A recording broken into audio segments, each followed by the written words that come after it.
Bonjour, c'est André. Aujourd'hui, je vous propose de travailler sur le focus stacking avec le logiciel Onward Photoro 2020-01.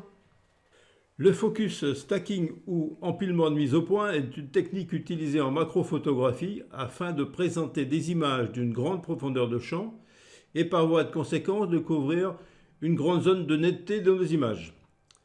Les photos issues de macros sont riches en détails sur la zone de mise au point, mais au-delà du plan focal, c'est-à-dire en premier plan et en arrière-plan, le sujet reste flou. La technique de stacking se propose de réaliser plusieurs prises de vue avec des mises au point décalées d'une faible distance. Chaque photo présente une zone nette, légèrement déplacée par rapport à la précédente. L'empilement consistera à additionner les zones nettes de chaque photo et à obtenir une synthèse de ces photos constitutives. L'objectif est d'obtenir une photo nette sur une grande profondeur de champ. Alors, avant d'aller plus loin, observons ce qui se passe sur nos prises de vue. J'ai réalisé ici 10 prises de vue, 10 photos sur un bourgeon de vigne qui vient de sortir. Et le logiciel OnOne propose, dans son module qui se trouve ici sur la droite, qui est le module d'édition ou de développement, grâce à la fenêtre affichage que l'on a ici, eh bien, nous pouvons activer le masque de focus. Le masque de focus sur cette photo fait apparaître ici, vous voyez, ces zones vert fluorescentes qui nous disent que ces zones de la photo, ces zones de la feuille, en particulier ici, sont nettes, particulièrement nettes. Alors, comme on a déplacé l'appareil photo légèrement à chaque prise de vue, eh bien, on va voir apparaître des zones de netteté le temps que le logiciel fasse son travail, qui vont être légèrement différentes. Vous voyez ici, on a des zones qui sont un peu plus nettes sur la partie gauche de la feuille. Et si on va un petit peu plus loin sur la fin de la série, on va voir apparaître aussi des différences encore sur ces zones de mise au point. Vous voyez ici qu'apparaissent, c'est la partie sur l'extrémité de la foliole qui est là, et on se dirige également dans la netteté vers la partie gauche ici, ou encore ici, ou encore même sur le serment de vigne ici à l'extrémité tout à fait. Donc cette petite observation permet de regarder, d'aviser un peu les choses. Alors on peut par exemple observer que dans la zone centrale ici de la feuille, eh bien je n'ai pas de zone de mise au point. Par contre, si vous avez un appareil bien équipé qui vous permet de faire ce qu'on appelle du focus picking, c'est-à-dire d'observer la mise au point directement à la prise de vue, eh bien on pourrait effectivement travailler aisément l'ensemble. Passons maintenant à la phase d'empilement proprement dite. Passons au focus stacking. On va se positionner ici sur basculer vers, qui est en fait, alors bro c'est le terme anglais qui a été encore conservé ici. On va se positionner là-dessus et nous allons nous intéresser à ce icône ici qui s'appelle focus. Clic gauche sur focus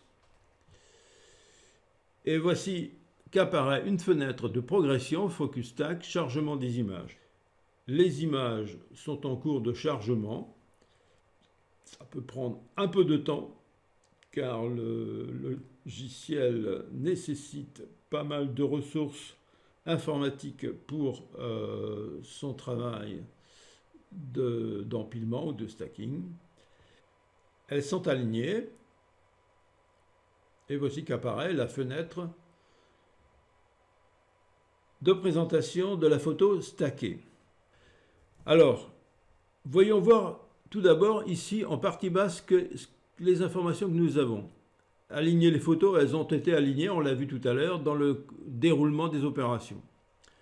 Résultat en couche, ça signifie que si on décoche, on n'aura pas le résultat des calques individuellement, mais si on pose résultat en couche, on peut effectivement les obtenir individuellement dans le développement. Ouvrir dans signifie que nous allons choisir le lieu de stockage de nos photos dans le module développer, dans le module effet ou dans le module parcourir. Je pense qu'il est préférable de le mettre dans développer puisque nous aurons à retravailler sur la photo en fin de course. Et puis ensuite, nous avons ici 4 onglets qui sont des onglets extrêmement importants qui nous rendent service pour améliorer les choses. Ce n'est pas le cas ici puisque les choses visiblement sont bien déroulées, mais souvent on voit apparaître des zones floues ou curieusement entachées d'impuretés ou de liserés. Ça n'est pas le cas ici, je le répète, mais on peut observer ici que là, avec cet onglet profondeur de champ, on peut déplacer le curseur et modifier légèrement la profondeur de champ sur la photo. Ensuite, nous avons l'onglet détruire, c'est une mauvaise traduction de l'onglet qui a pour effet justement de supprimer directement les artefacts qui peuvent se produire. Alors, ça peut fonctionner totalement ou ça peut fonctionner partiellement. Tout dépend de la situation. Threshold, c'est une absence de traduction cette fois-ci et ça signifie le seuil. Donc, on peut définir ici le seuil à partir duquel on peut provoquer la suppression des artefacts.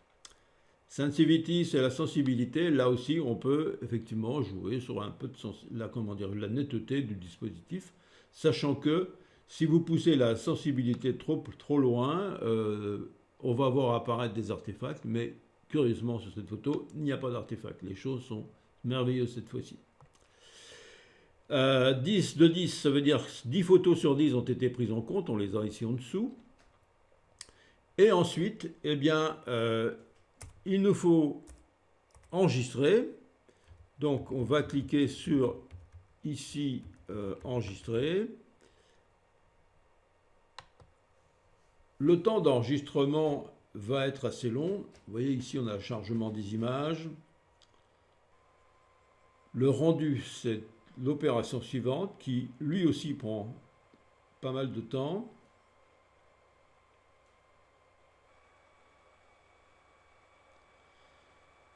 Voici la sauvegarde. Elle va mettre un certain temps à se stabiliser, car elle est d'un poids important.